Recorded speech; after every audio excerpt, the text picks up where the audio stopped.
I said no to babysitting my brother's kids, so he dumped them in a taxi to my address. Anyway, except the driver got it wrong. 3 days later, I got the call that destroyed him. Sup, Reddit. My brother tried forcing me to babysit by shipping his kids to my apartment in a taxi after I explicitly said no. The driver delivered them to the wrong address. 3 days later, when Tyler finally checked on them, everything imploded. What followed was the most comprehensive family destruction I've ever witnessed. Strap in. I'm Natalie, 32 female, and I learned something crucial at 32. Some people genuinely believe blood relation equals unlimited access to your time, energy, and sanity. My brother Tyler, 35 male, was the poster child for this delusion. For context, I work as a freelance technical writer specializing in software documentation and user manuals. The pay's solid, cleared 6 figures last year, and the hours are flexible. I answer to nobody except deadlines and clients who actually respect professional boundaries. Built this career from absolute scratch after 6 years of corporate hell, and I guard my time like it's made of platinum. My typical week involves client meetings, documentation projects, occasional site visits to understand software before writing about it. It's demanding work that requires focus, concentration, and zero interruptions.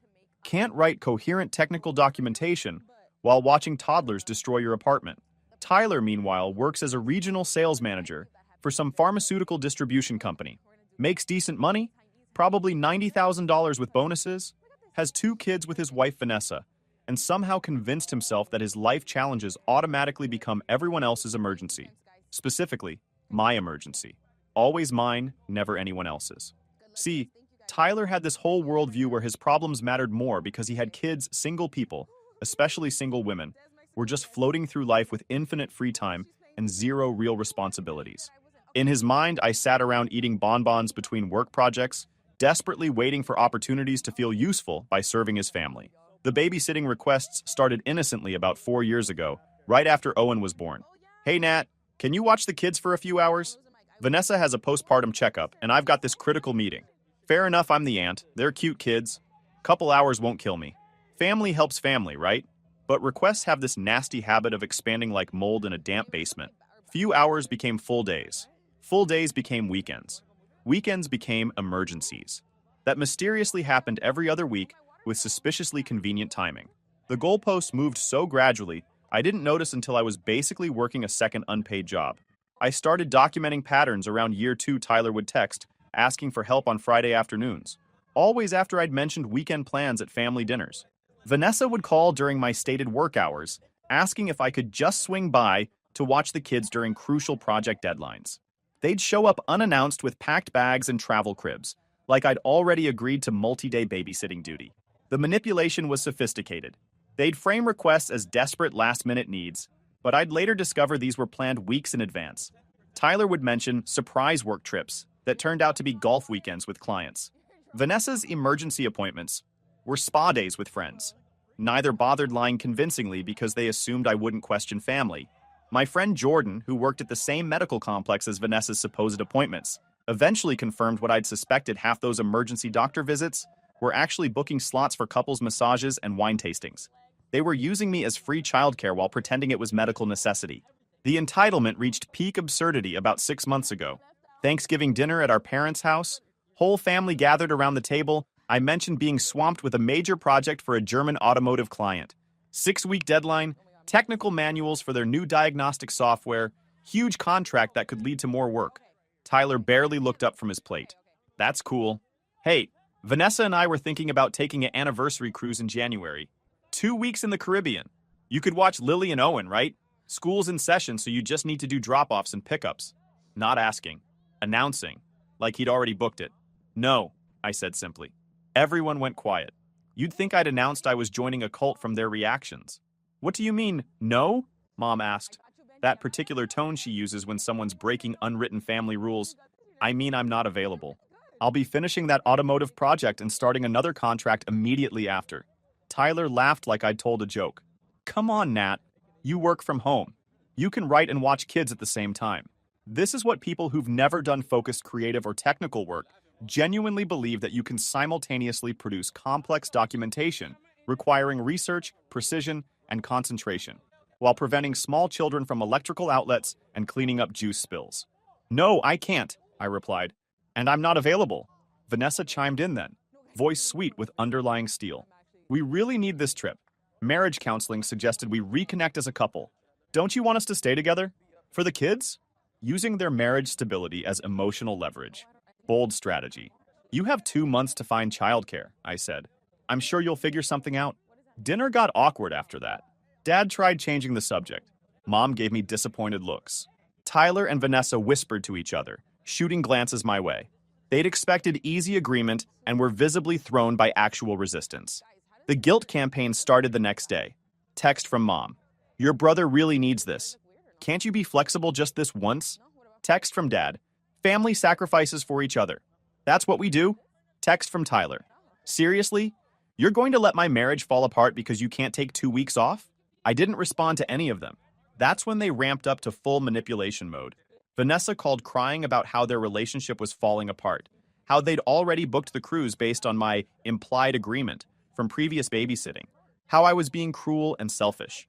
Tyler sent long paragraphs about family obligation, about how some people prioritize their loved ones while others care only about money and work. The thing is, I'd heard variations of this script dozens of times. The emotional manipulation playbook was getting worn out. Cry about marriage problems. Imply I'm selfish. Suggest real family would help make their poor planning into my emergency. Rinse, repeat.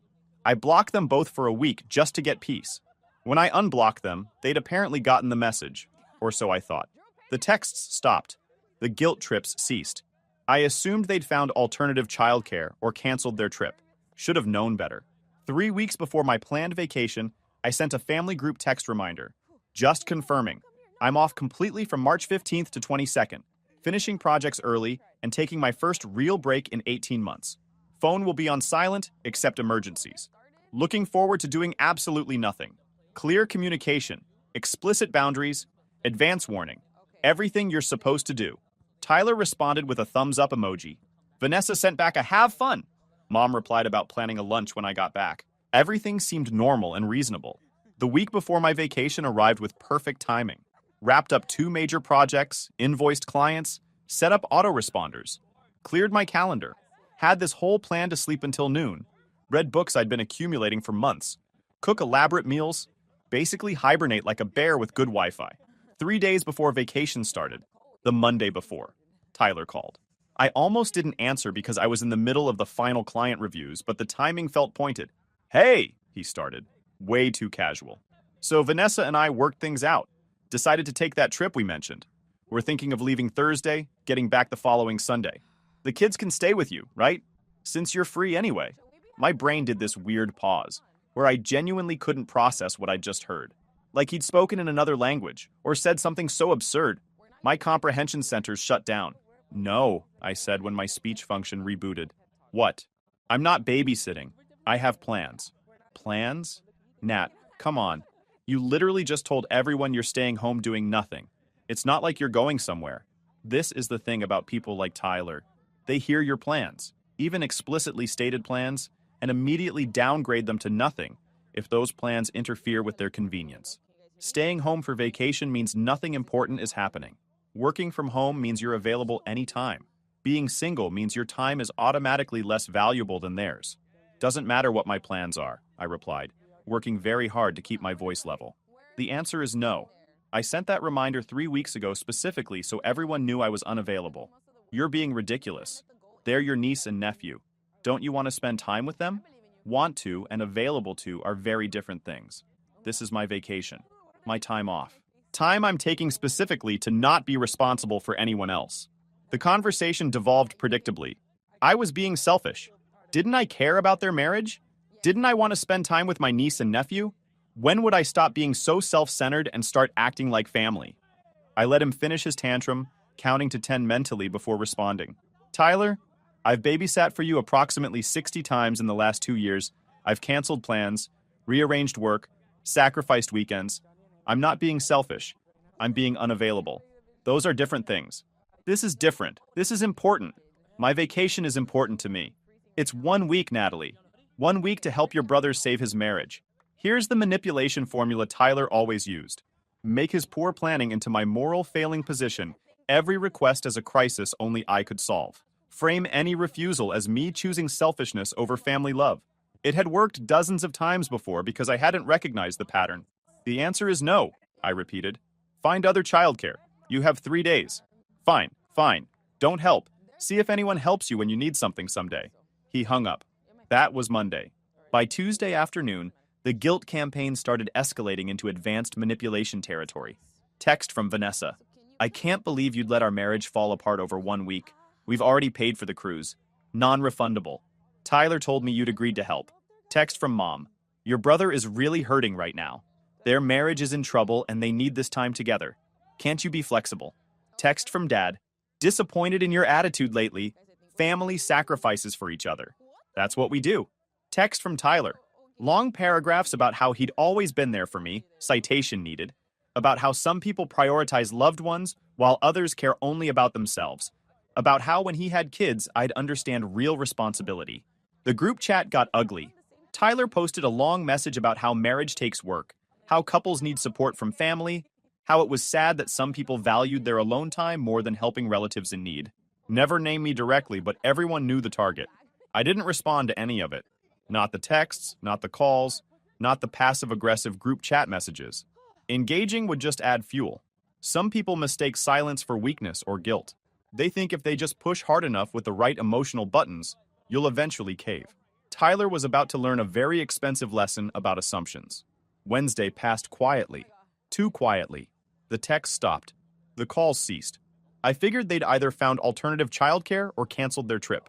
Made sense. 3 days wasn't much time to arrange backup plans Thursday morning. Official day 1 of my glorious vacation. I woke up naturally around 9 a.m. No alarm, no immediate obligations, no urgent client emails. Made elaborate breakfast with actual time to enjoy it. Set up my reading corner with the stack of books I'd been collecting. Lit candles. Put phone on Do Not Disturb, except for favorites list. This was it. This was the piece I'd been working toward for 18 months straight. 7 days of absolutely nothing productive and zero guilt about it. What I didn't know was that somewhere across the city that same Thursday morning, Tyler had reached his breaking point with the concept of no.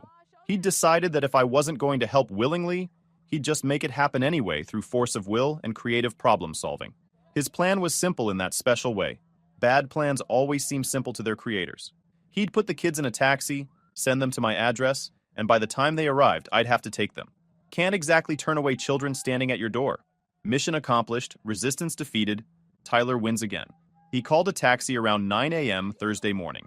Put Lily, 7, and Owen, 5, in the back seat with a small overnight bag containing minimal clothes, some snacks, and their favorite stuffed animals. Gave the driver my address, or what he thought was my address, and explicit instructions to take them to apartment 3B. Paid the driver extra to ensure the kids got safely to the door.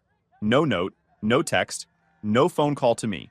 Just shipped them like Amazon packages and assumed they'd arrive, get accepted, and everyone would move on. In Tyler's mind, this was clever problem solving. Force the situation. Eliminate my choice. Assert his need as more important than my boundaries. But here's where Tyler's master plan hit its first catastrophic snag. He mixed up my address. I live at 1847 Maple Street, apartment 3B. He told the driver 1487 Maple Street transposed numbers. Completely different street in a completely different neighborhood about 4 miles away.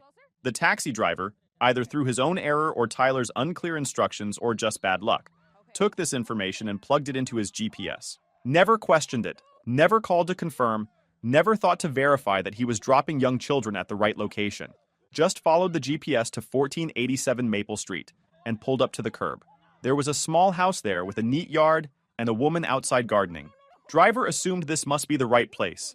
House matched the neighborhood description Tyler had probably given. He got the kids out, walked them to the sidewalk, made sure they had their bag, then drove away to his next fare. Just left them there. On a random sidewalk in front of a stranger's house.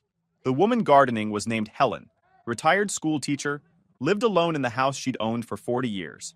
She looked up from her roses to find 2 small children standing on her curb, looking confused and scared, small bag between them. Her first thought was that they were grandchildren of neighbors, visiting the wrong house by mistake. Happened sometimes in the subdivision. Kids got addresses mixed up, GPS sent people to similar numbers. Figured their parents or guardians were nearby and would realize the error any minute. But nobody came. Lily and Owen stood there uncertainly. Lily, being 7 and the responsible older sister, kept saying they were supposed to go to Aunt Natalie's house, but didn't know the exact address or my last name or phone number. Owen just clutched his stuffed dinosaur and looked ready to cry. Helen did what kind people do when confused children appear. She approached slowly, spoke gently, asked if they were lost. Both kids nodded. She asked if they knew their parents' phone numbers. Lily rattled off a number that turned out to be Tyler's office line. Disconnected because he'd changed jobs 6 months ago, Helen brought them inside, gave them juice boxes and cookies, turned on cartoons, called the number Lily had given but got the automated disconnect message. Tried searching for Natalie in the local directory, but there were hundreds. Kids couldn't remember my last name, kept just saying Auntie. She figured someone would come looking soon. Parents would realize kids hadn't arrived, retrace steps, find them. Happened all the time with confused deliveries and mixed-up addresses. So she waited and waited. Evening came. No parents, no frantic guardians, no police knocking. Just 2 increasingly frightened children who didn't understand what was happening. Helen made them dinner, set up her guest room, assured them their family was probably looking, and would find them soon. Friday passed the same way. Helen kept expecting someone to show up. Call the police. Something. She didn't call authorities herself because the kids seemed cared for. Clean, healthy, not abused, just lost. She kept thinking any minute their family would find them. Saturday came and went. 3 full days. 72 hours of 2 kids sitting in a stranger's house while their father presumably believed they were at my apartment, and I had absolutely no idea they existed in my vacation bubble. Helen was starting to seriously worry by Saturday evening. This wasn't a simple mix-up anymore. Something was genuinely wrong. She was planning to call police first thing Sunday morning if nobody showed up.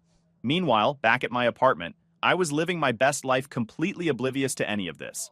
Thursday, I'd read 3 books. Friday, I'd cooked elaborate meals and watched movies. Saturday, I deep cleaned my apartment just because I finally had time. The phone stayed on silent. Life was peaceful. Everything felt perfect. Tyler and Vanessa were apparently on their couple's trip, presumably enjoying their vacation, while believing I was handling their parental responsibilities. The cruise left Thursday afternoon. Same day he'd shipped the kids via taxi. They were probably toasting their successful manipulation at the ship's bar, convinced everything had worked out. Despite my initial resistance Saturday evening around 7 p.m., my phone rang. Tyler's name. I'd been dodging his calls all week, figuring he'd try one more guilt trip about babysitting. Almost hit decline, but something made me answer. Maybe curiosity about what excuse he'd invented for why the kids never arrived. Maybe just wanting to have the satisfaction of saying no one final time. Hey, he said, way too cheerful. That particular tone people use when they're feeling smug about something. Just wanted to check in and say thanks for taking the kids after all. Really appreciate you coming through for us despite the disagreement. Every cell in my body went ice cold. The temperature in my apartment dropped about 40 degrees. The floor felt unstable. That sentence didn't make sense in any configuration of reality I inhabited. What? Was all I could manage. The kids. You know, Lily and Owen? Thanks for not making a huge scene about it. I know we had that argument Monday, but family comes through in the end. Vanessa and I really needed this time. Tyler, I said, very slowly and carefully, like I was diffusing a bomb. What kids are you talking about? Silence, complete dead air on his end. Then breathing, confused breathing. The sound of someone's brain trying to process information that didn't compute. My kids, he said slowly. Lily and Owen. The ones I sent to your apartment Thursday morning. The world tilted sideways. I don't have your kids. More silence. Longer this time. Heavier. What do you mean you don't have them? I mean I don't have them. They are not here. They have never been here. I haven't seen them since Thanksgiving. I heard his breathing change. That shift from confusion to rising panic. That's not funny, Natalie. This isn't a joke. I'm not joking. I don't have your children. I said no to babysitting. I've been on vacation all week alone. They're not here. The sound he made wasn't quite a scream, but close enough. I put them in a taxi Thursday morning. I gave the driver your address. They should have been there by 10 a.m. My vision started narrowing. That weird tunnel effect when your body realizes something terrible has happened. They never arrived. That's impossible. I paid the driver. I gave him explicit instructions. He confirmed the address. This can't be happening. Tyler, listen to me very carefully. I don't have your kids. If you sent them Thursday morning, they've been missing for 3 days. That's when he started actually screaming. Thursday arrived. Day 1 of my glorious week off. I'd prepared everything perfectly. Meal prep done, books stacked on the coffee table, phone on silent except for genuine emergencies. Had this whole plan to do absolutely nothing productive and feel zero guilt about it. I woke up late, made elaborate breakfast, lit some candles, and basically lived my best introvert life. By evening, I was deep into a book when my phone buzzed with Tyler's name. Ignored it. He called twice more. I figured he was making one last desperate plea for babysitting duty. Whatever. He'd get over it. What I didn't know was that somewhere across the city, Tyler had reached his breaking point with the word no. He'd decided that if I wasn't going to help willingly, he'd just make it happen anyway. He called a taxi, put his kids, Lily, 7, and Owen, 5, in the back seat with a small bag of clothes, gave the driver my address and sent them on their way. No phone call, no text, no heads up. Just shipped them like Amazon packages and assumed they'd arrive. But here's where Tyler's master plan hit its first snag. He gave the driver the wrong address, mixed up a number, or the driver misheard, or something. Instead of 1847 Maple Street, they went to 1487 Maple Street. Different neighborhood, different part of town entirely. The taxi driver, either through laziness or genuine confusion, dropped 2 small children at a random house and drove away. Just left them there on the sidewalk with their little overnight bag, then pieced out to his next fare. An older woman named Helen lived at that address. She was outside gardening when this taxi rolled up and deposited 2 confused kids at her curb. She assumed they were someone's grandchildren visiting the wrong house by mistake. Figured their parents were nearby and would realize the error any minute. But nobody came. The kids were scared and confused. They knew they were supposed to go to Aunt Nat's, but didn't remember my exact address or even my last name. Lily kept saying Auntie, and Owen just cried. Helen, being a kind person, brought them inside, fed them dinner, and waited for someone to show up claiming them. Nobody did. For 3 entire days, my niece and nephew sat in a stranger's house while Tyler presumably thought I was babysitting them, and I had absolutely no idea they existed in my week-off bubble. Helen never called the police. She kept expecting family to show up. The kids couldn't provide useful information. They were 7 and 5, scared out of their minds. In a strange house, Helen just kept feeding them and hoping someone would come looking. Back at my apartment, I was living my best life completely unaware. Reading, cooking elaborate meals I never had time for, watching movies, basically decompressing from 18 months of nonstop work. Tyler, meanwhile, was apparently feeling pretty smug about his clever solution. He'd forced my hand, gotten his way, and I'd probably learned my lesson about saying no to family. Saturday evening, day 3, my phone rang again. Tyler's name.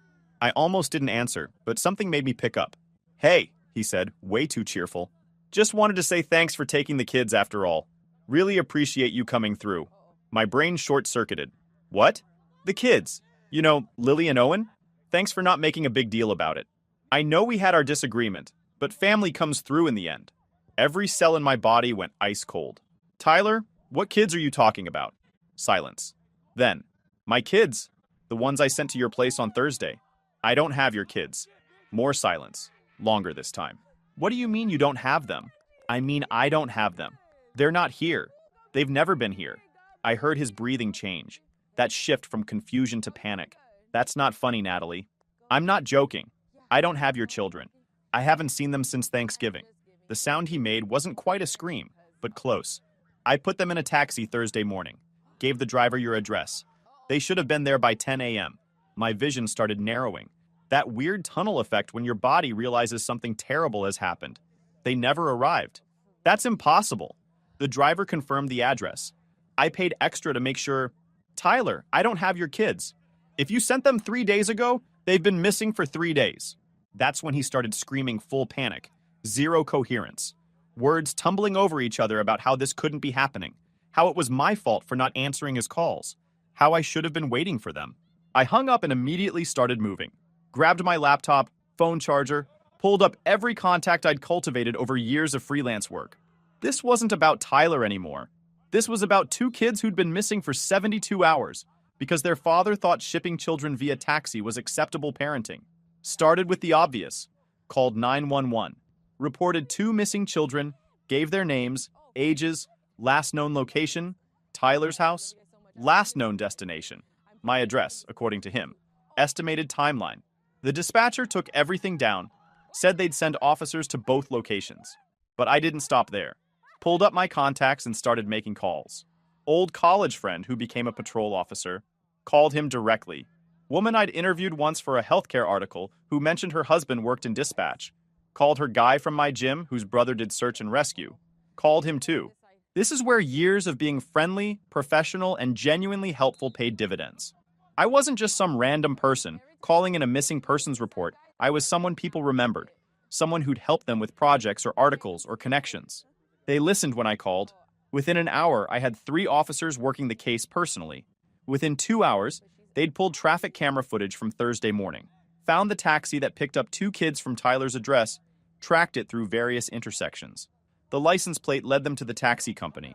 Driver remembered the fare. Said he dropped the kids at 1487 Maple Street, like he'd been told.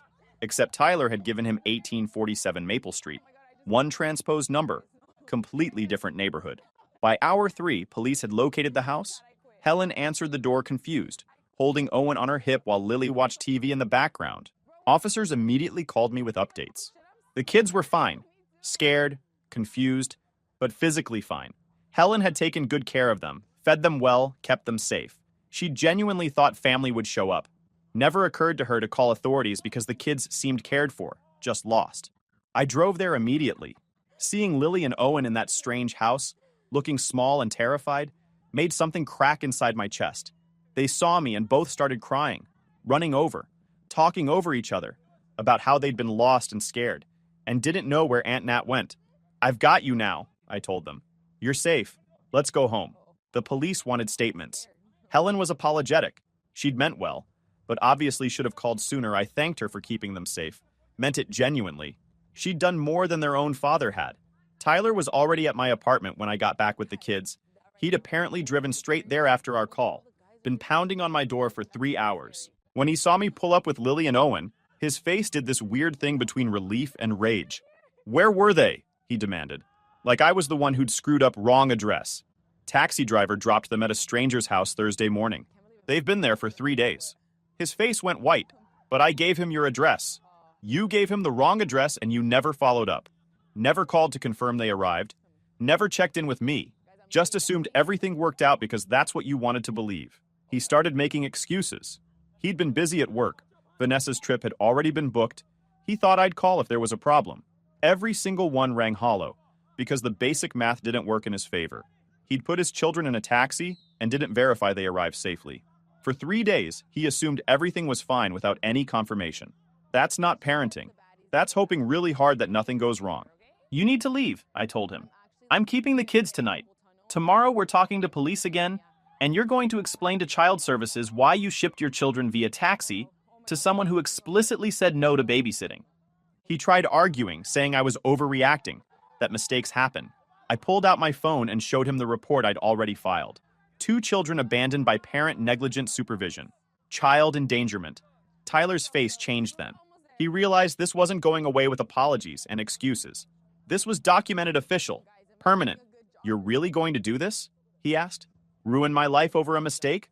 You're the one who made the mistake. I'm just making sure it's recorded." He left angry, already calling Vanessa to spin. Whatever story would make him look less catastrophic. I got the kids fed, bathed, settled into my spare room with blankets and pillows. They fell asleep almost immediately, exhausted from 3 days of stress. Sitting there watching them sleep, I made a decision. This wasn't ending with a stern talking to and family drama.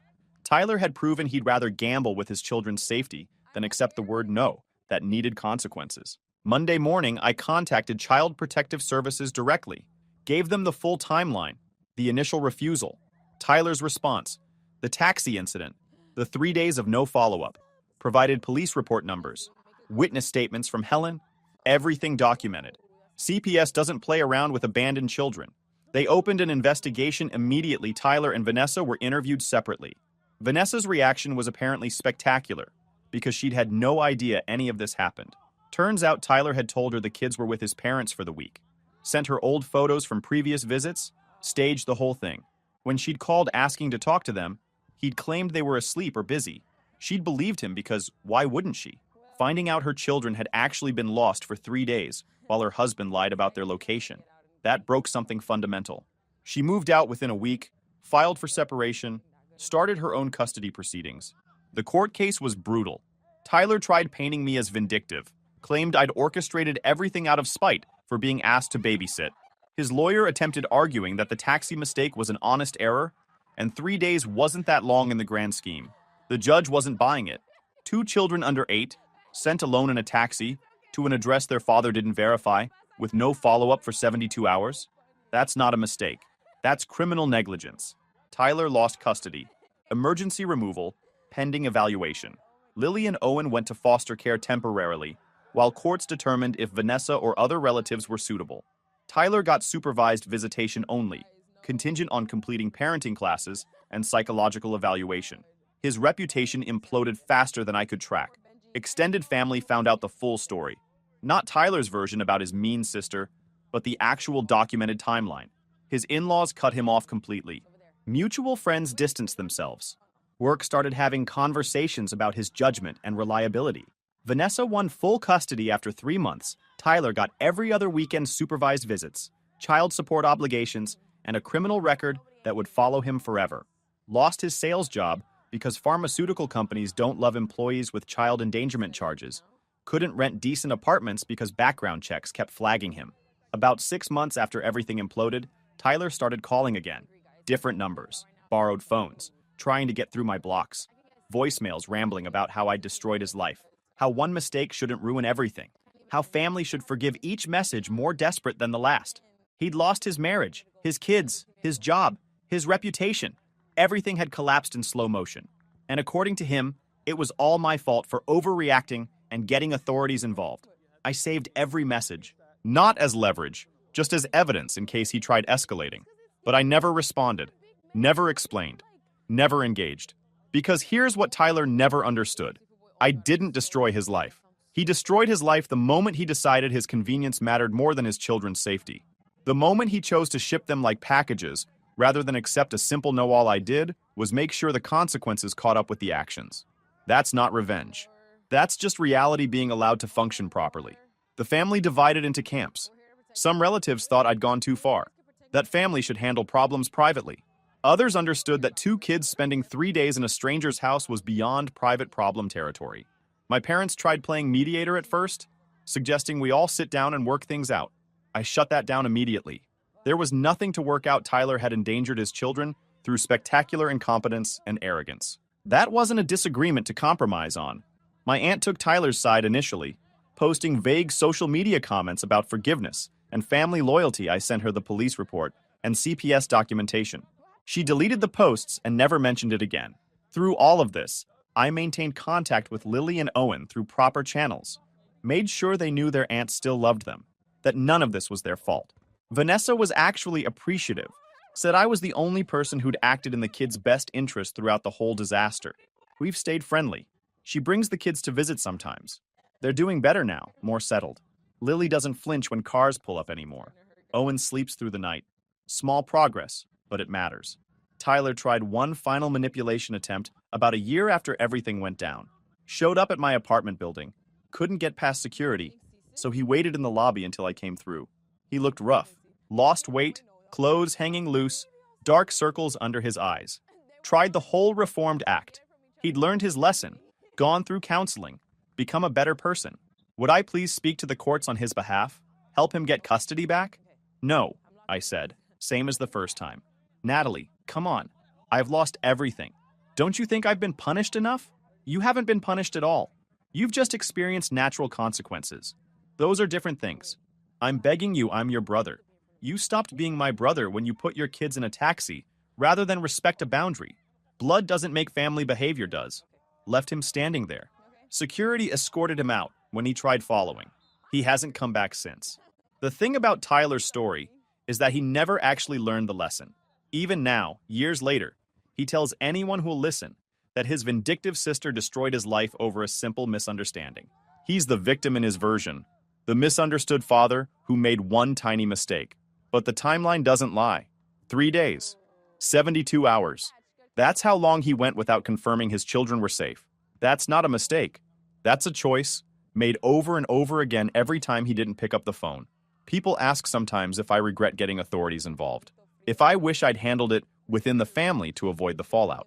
The answer's always the same. Absolutely not. Because family isn't about covering up dangerous behavior. Real family protects the vulnerable, holds people accountable, and prioritizes safety over convenience. Tyler wanted me to prioritize his convenience over his children's safety. That's not family. That's enabling. I've built a good life in the years since careers better than ever. Boundaries are solid. Relationships are healthier. Lily and Owen are thriving with their mom. Tyler's stuck in a studio apartment working retail and blaming everyone but himself. Some people would call that harsh. I call it appropriate. He gambled with his kids' lives because saying, "I'm sorry, I can't watch them," was somehow too difficult for him to process. Those kids spent 3 nights in a stranger's house because their father was too proud and too stubborn to accept a simple no. That's not a mistake you bounce back from. That's not something you smooth over with time and apologies. That's a fundamental failure that reveals who someone really is when they don't get their way. And the most satisfying part? I didn't have to do anything dramatic. Didn't have to plot revenge or sabotage anything. Just told the truth, documented everything, and let the system work the way it's supposed to. Tyler destroyed himself. I just refused to help clean up the mess. Last I heard, he's trying to reconnect with Lily and Owen now that they're older. They're not interested. Lily's 14 now, Owen's 12. Old enough to understand what their father did, old enough to choose. They chose not to have a relationship with someone who abandoned them in a taxi. Can't say I blame them. Some lessons stick forever.